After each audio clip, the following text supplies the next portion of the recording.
Good morning, children.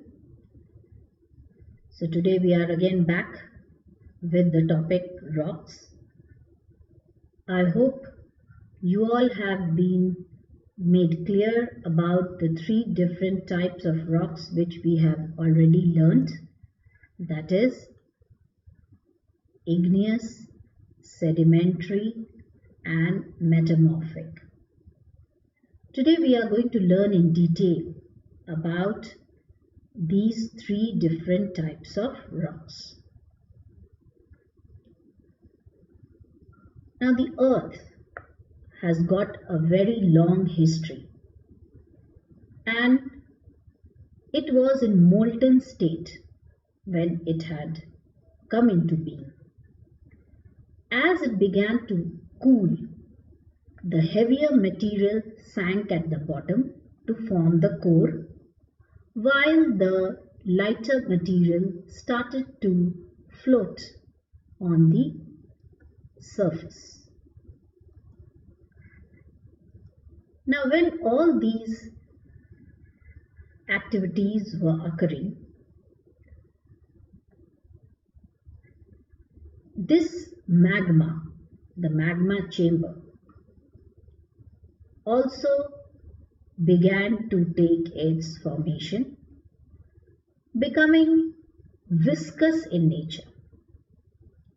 And because of the heat which is found in this chamber, constantly it oozes out from its interior portion towards the surface.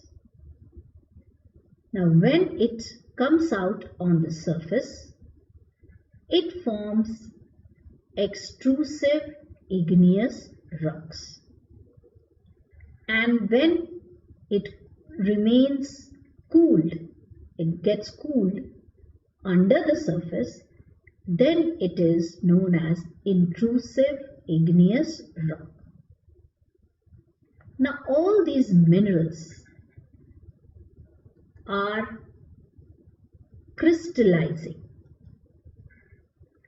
and they crystallize at different temperatures. Some of the heavier minerals which crystallize or solidify at lower temperatures are found on the crust.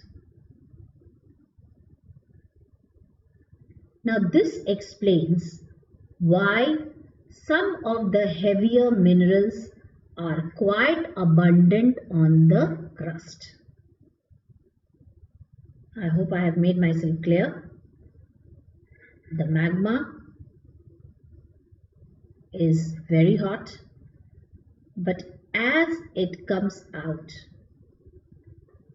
it begins to cool and crystallization begins to occur.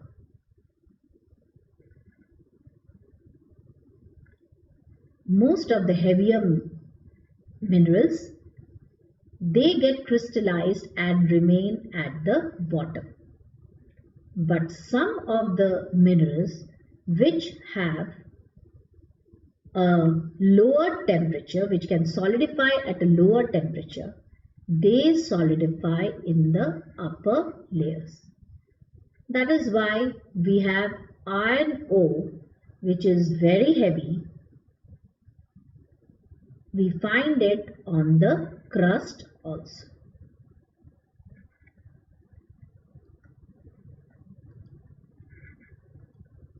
Getting back to igneous rocks. Now, igneous rocks are known as primary rocks or parent rock. Why? Because all other rocks have come into being from this igneous rock.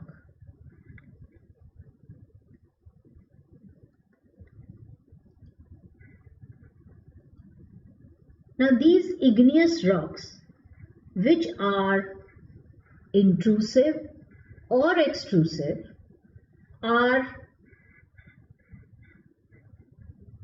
cooled from the molten material.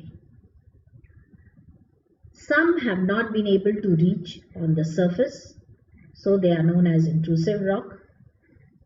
Those which have reached the surface is known as extrusive. Now, depending upon their occurrence in the interior or outside on the surface, their crystals differ from one another. Those intrusive rocks which cool below the surface, they take a longer time to cool, so their crystals are very large, while those rocks which come up to the surface and form due to cooling faster, their crystals are very, very tiny.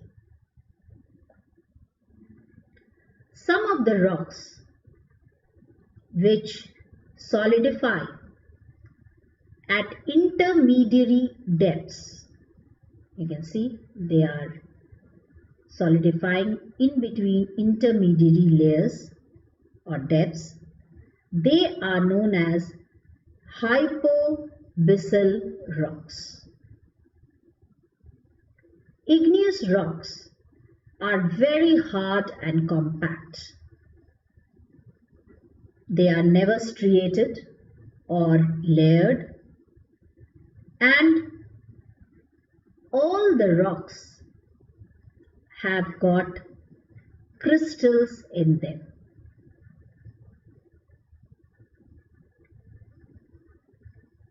So all these rocks are crystalline in nature. I hope you have understood what are intrusive and extrusive rocks, why igneous rocks are known as primary rocks. Let us now move on to the next topic of discussion, that is sedimentary rocks.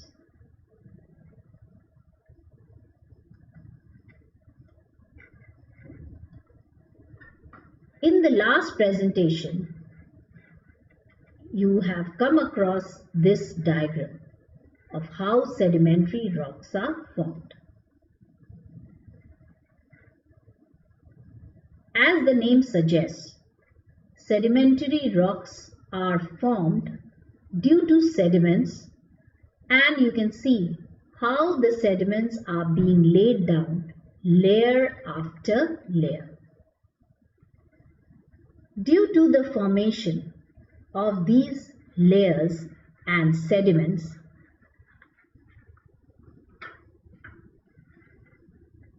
the layers undergo a process which is known as lithification. Now, this lithification turns these layers of sediments into rocks by removing all the moisture which is found in between the sediments. They are further cemented, compacted, and ultimately they turn into hard rocks. There are different types of sedimentary rocks like sandstone, limestone, conglomerate, and so on. Now, the way these sedimentary rocks are formed over here is a mechanically formed sedimentary rocks. That is, from far off places, wind, water, glacier, they bring the sediments and drop down under the water layer after layer. Sedimentary rocks are always associated with water. That is why they are always striated. That is, they have got several layers.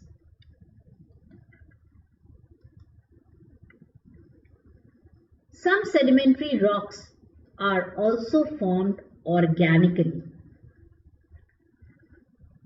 Now these sedimentary rocks which are formed organically, they are derived due to accumulation of the remains of organisms. You can see over here, millions of years ago, the remains of plants, animals, their skeletons were all dropped down and buried in the shallow lakes or sea bottoms. Due to this and underlying pressure of the overlying layers, they ultimately turned into fossils or fossil fuel or rocks. For example, coal. They are known as fossil fuels because of the nature of the sedimentary rocks to have fossils in them. Now let's see how fossils are formed. Fossils are always associated with sedimentary rocks. They are formed in different ways, but most are formed when a plant or an animal dies in a watery environment. You can see over here, this fish is likely to die in a watery environment. The soft tissues quickly get decomposed, leaving the hard bones or shells. Over time, sediments build over these shells, over the top, and hardens it like a rock. It is when the process of erosion occurs, that is, this water body might disappear and the bed of the water body is found to be occurring on top, that is, it is exposed. So when this area gets exposed, we learn or it reveals the secret as to what kind of fishes, animals or vegetation was like millions of years ago.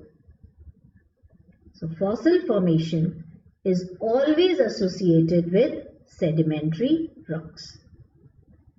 Since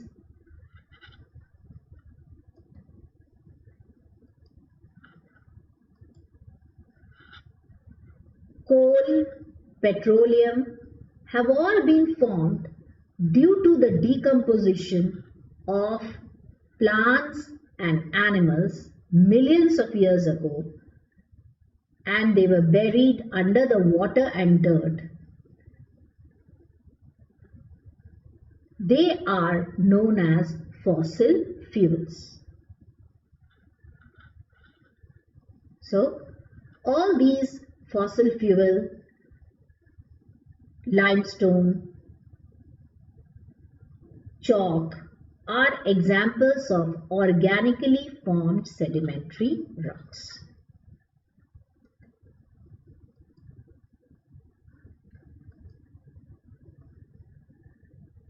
Sedimentary rocks are also formed chemically.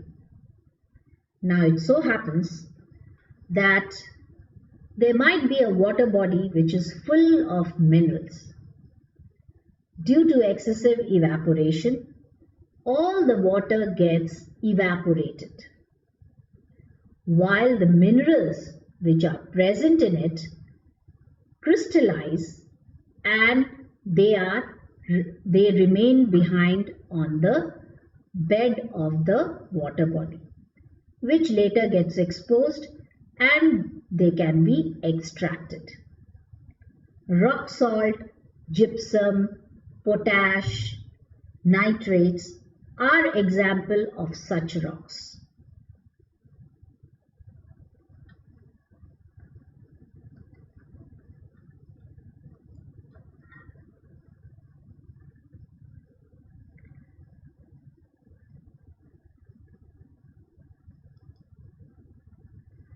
So sedimentary rocks undergo a process of consolidation, leading to the sediments to turn into rocks. These rocks are commonly found in water bodies. They are always layered. Compared to igneous rocks, sedimentary rocks are always very, very soft. And if pressure is exerted on these rocks, they can break into layers. Fossils are always associated with sedimentary rocks.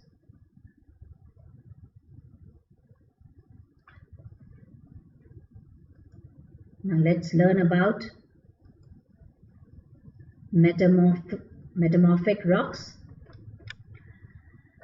Now these rocks, you all are aware about them, that they have undergone excessive pressure and temperature, which have led them to be very, very different from the rocks what they actually were. The best example is that of limestone turning into marble, a very soft rock turning into one of the hardest rock. Metamorphic rocks are basically of three types. Thermal metamorphism occurs due to excessive temperature. This temperature can lead to the rock to turn into a different type of rock. Graphite is one of the best examples of thermal metamorphism. Another type of metamorphism is dynamic metamorphism. This mainly occurs due to the pressure which is exerted by the overlying layers. And due to the pressure exerted, the rocks are completely altered and lead to the term called dynamic metamorphism. Another way of metamorphism is that of regional metamorphism. Now this occurs due to the mountain building process. It so happens that when plate tectonics occur, a weaker plate will always get subducted under a stronger plate. You can see over here, this continent plate is stronger than the oceanic plate. So the oceanic plate is getting subducted. That is, it is going below the continental plate. Now, due to this process or occurrence, the rocks which are found over here undergoes a lot of pressure and heat and completely get altered from what they were earlier. Here you might see diamonds. That means there might be carbon content over here, and this carbon content underwent such a huge pressure and temperature change that it turned into diamonds. But this is not always true that all carbon, wherever they are, they can turn into diamonds. It all depends upon the pressure and heat which is exerted on these underlying layers. I hope I have made myself clear as to how regional metamorphism occurs. Let us now move to the last part of the lesson, and that is the rock cycle. The rock cycle is a continuous process through which old rocks are transformed into new ones, and the speed of different parts of the rock cycle varies from one another. Beginning from the magma, which is molten in nature, it comes out on the surface, crystallizes due to cooling and solidifies. This crystallization of the magma leads to the formation of igneous rocks, which undergoes weathering, erosion, and is then transported by different sources of erosion, different agents of erosion, and is deposited somewhere. It might be deposited either on the land, it can be deposited under a lake, which can lead to sedimentation. That is, the sediments will be laid down in layers, getting cemented and compacted, and lead to the formation of sedimentary rock. This sedimentary rock can undergo heat and pressure, turning into metamorphic rocks. This igneous rock can also undergo heat and pressure and turn into metamorphic rock. All the different types of rock can also undergo weathering and can lead to the formation of sediments. This metamorphic rock can ultimately melt and be a part of the magma, which is the source of all rocks. Rocks are very important for us because they break down to form soil.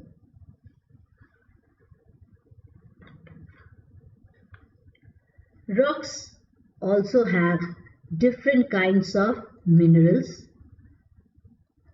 which we use in our day-to-day lives.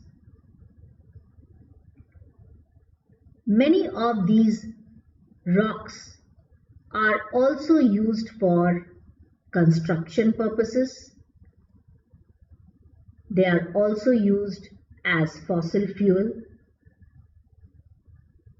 and different types of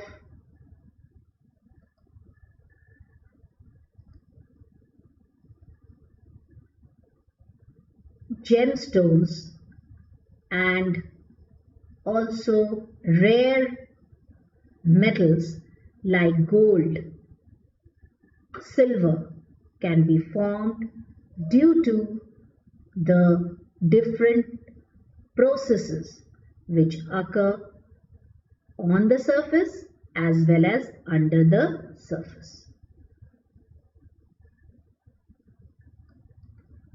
With that, we complete the chapter on rocks.